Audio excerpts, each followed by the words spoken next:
Tails. You got the extra delegate. Coin tosses at this year's Iowa caucuses made what's supposed to be the epitome of American democracy look kind of hollow. The same is true in Nevada, where some Democratic precincts are using a deck of cards to settle ties between candidates. The inherent chaos of the United States' first primaries is charming to the rest of the country and to the world. People in the bleachers stay in the bleachers. The open and fluid structure of the caucus process especially, which only 12 other states use, means that voting is not as simple as casting a ballot. Voters argue with each other. They scrutinize the precinct captains and the caucus chair for how the votes are counted. And this seems like a change of procedure. And, in some cases, resort to a simple game of chance to finalize a process that can drag on for hours.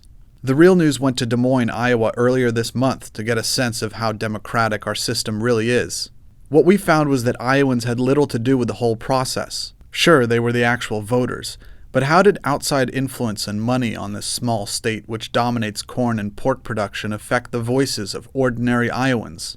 More people that are coming from outside of the state into Iowa are more excited about the caucus. Dan Johnson, a trucker and part-time Uber driver, couldn't participate in the Iowa caucus because he had to drive a truck halfway across the state that same night. I've picked up a lot of kids that are getting credit in their political science classes to come do something with their campaigns and stuff. Dan was a reminder that while the Iowa caucus is opened up to literally the rest of the world, the process is largely shut off to many working-class voters, especially those in the service industry who have to work at 7 p.m. on a Monday night. You know, we're just a group of young people just interested in, we just want to learn about, the American elections and how it works. I spoke to a group of British students that Dan may very well have picked up from the airport. They were here in Iowa to observe the elections, and we're off to New Hampshire next. It's the first and most important caucus in the whole election, to be honest. I mean, it kind of does determine what's going to happen in the candidacy, so who's going to actually win it. And so do elections work this way in the UK? No, nothing like it. There's no primaries, it's just straight to the general election. And we don't vote for our president either, we just vote for a member of parliament who's our representative. It's very complicated, very complicated. I mean, even back in the UK, we don't really see over here they just open adverts, just candidates just slating each other. And that's not insignificant. Candidates spent more than $70 million on ads this year in Iowa alone. That's almost double what was spent in 2008. And it doesn't account for all the super PAC spending that goes not only into extra advertising, but into shipping outside canvassers to Iowa, or online marketing, or even developing new strategic apps for supporters to use during the caucus.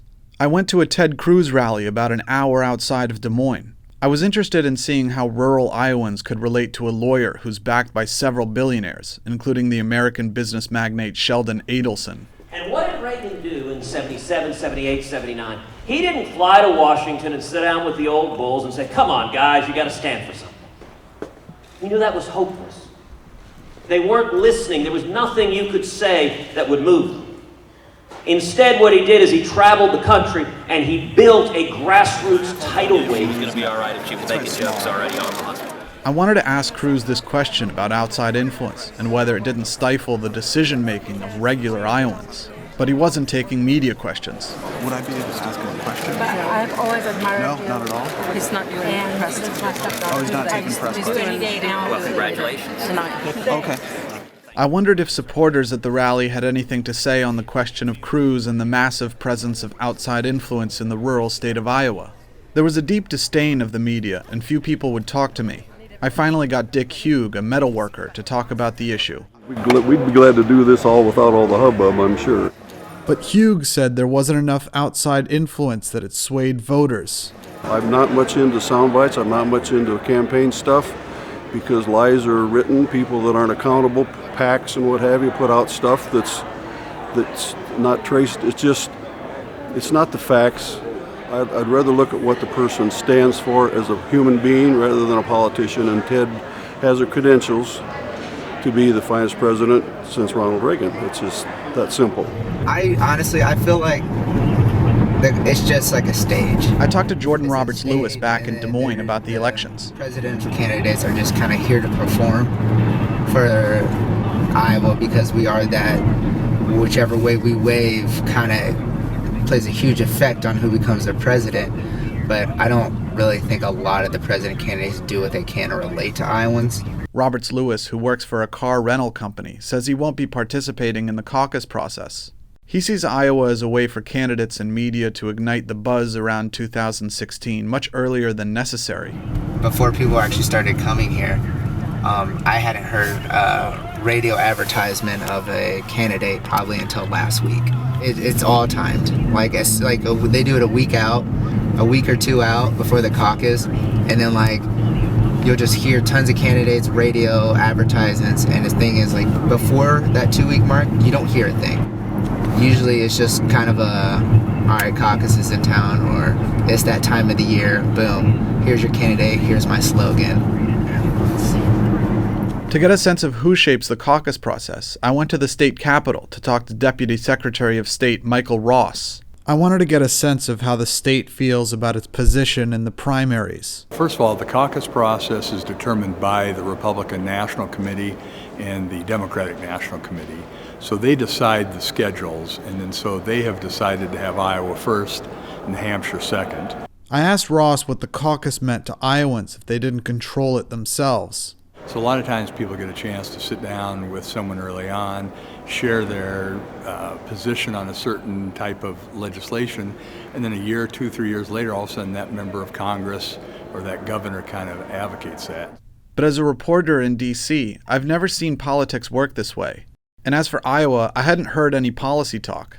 Nothing at all seemed to be controlled by Iowans. From the caucuses themselves, which the political parties set up, to the official Iowa Caucus Media Center organized by Microsoft, to the flood of canvassers from out of state, the Iowa caucus event seemed to be more of a theme park for democracy than a democratic process itself.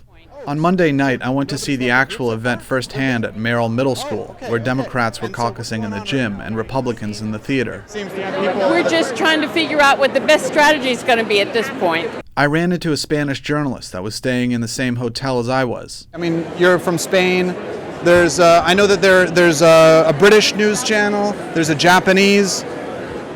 Yeah, so it's getting a lot of attention. It's really interesting. The caucus process was much more confusing than I'd anticipated. I knew Bernie Sanders and Hillary Clinton would be the dominating camps, and I knew the O'Malley supporters wouldn't be viable. But when it came time for the O'Malley supporters to pick a different candidate or to abstain, the bargaining tools had little to do with politics. So you see, what they're trying to do is that they're trying to actually take our 51 delegates somewhere else, and our numbers count towards their numbers, but then we would name our people to go to county convention.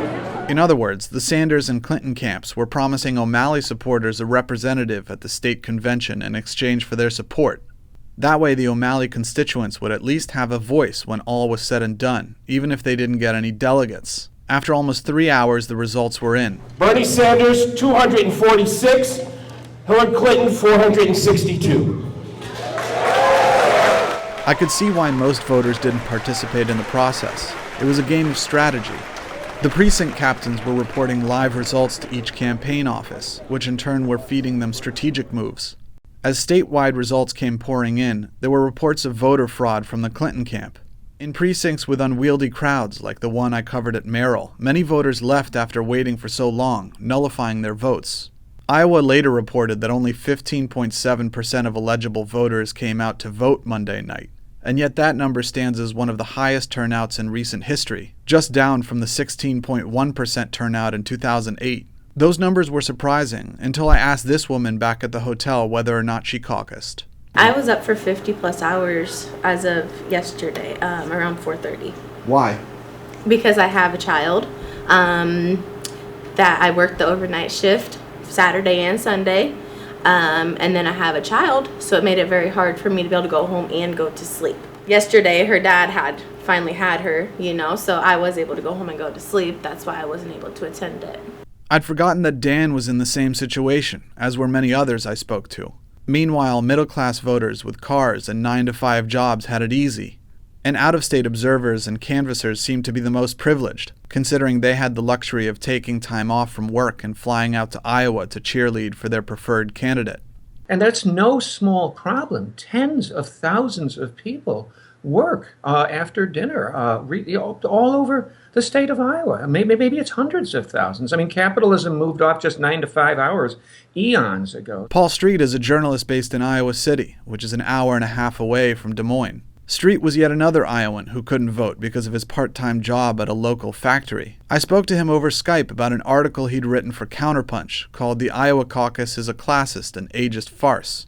He says that while the caucuses have the veneer of democracy, the process is riddled with complications that in the end favor big money. From the tourism industry to the surge in media ratings to convenient PR for the candidates, Street says the Iowa caucus has become a parody of what it's supposed to represent. Even the state itself distorts its image to fit the perception of outsiders. Actually, I saw a statistic recently that less than 1 in 50 Iowans anymore is actually a farmer.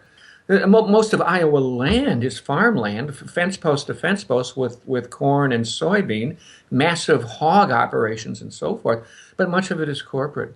I mean, the Iowa Farm Bureau is sort of this dominant influence in Iowa politics, and it sells itself as this 4-H-y type of small farmer organization. It is no such thing. The result, Street says, is that the issues that the mainstream news doesn't address get swept aside, especially in states like Iowa and New Hampshire, where the percentage of white residents is 91% and 96%, respectively. There's a fairly big Latino disenfranchised migrant population that does farm labor and industrial labor all over the state. And they didn't caucus. And, Iowa has the highest racial incarceration disparity rate, highest disparity in the nation in terms of rates of incarceration. It has race problems. That's an issue. And rural areas do tend to be more patriarchal. They tend to be more male-dominated in some of their ethos and culture, which might be one of Hillary Clinton's recurrent problems. On the other hand, it's just an interesting point, too, that people will tell you they really don't participate in the nomination process in a lot of states in this country because it's over by the time it gets to New York or Illinois or Massachusetts. It's pretty much a done deal. So they kind of want to come here and be part of it. Leaving Iowa, it seemed more accurate to think of the nation's first caucus as a testing ground, where each party could experiment with their slew of vetted candidates against America's voting bloc. The event was a way for Republicans to find out that Jeb Bush, for example, who spent the most money but finished 6th, is not someone who can support party interests and be electable. Establishment candidate Hillary Clinton, who virtually tied with Bernie Sanders, learned to take on a more populist tone and highlight her gender. As for Iowans, Roberts Lewis put it the most bluntly. I think they just kind of come here, give us their spiel, act as if they want to relate, and then as soon as the caucus is over, you'll never hear about Iowa again.